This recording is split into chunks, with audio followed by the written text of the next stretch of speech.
बातमी ठाण्याची। ठाणे महानगरपालिका स्थायी समितीच्या सभापतीपदी महायुतीच्या विलास कांबळे यांची बिनविरोध निवड झाली। भाजपचे संजय वाघुले आणि राष्ट्रवादीचे संजय भोईर यांनी अर्ज मागे घेतल्याने महायुतीचा मार्ग सुकर झाला। या निवडणुकीच्या पूर्वसंध्येलाच राष्ट्रवादी काँग्रेसचे नगरसेवक गणेश साळवी यांनी राजीनामा दिला। त्यामुळे आघाडीची सूत्र हलवणारे राष्ट्रवादीचे प्रदेश कार्याध्यक्ष जितेंद्र आव्हाड पूर्णपणे हतबल झाले आणि निकालापूर्वीच त्यांनी पराभव मान्य केला।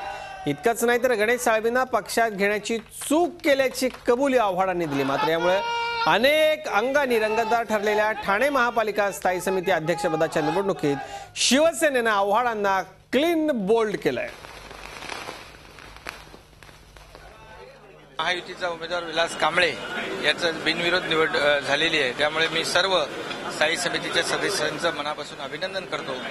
शहर विकासाचं काम कसं वेगाने होईल हे ध्येय डोळ्यासमोर ठेवून महापालिकेतली आमची महायुतीची माणसं आणि पदाधिकारी काम करतील अशा प्रकारचा विश्वास आणि अपेक्षा या ठिकाणी व्यक्त करतो। सगळ्यांचं मनापासून अभिनंदन।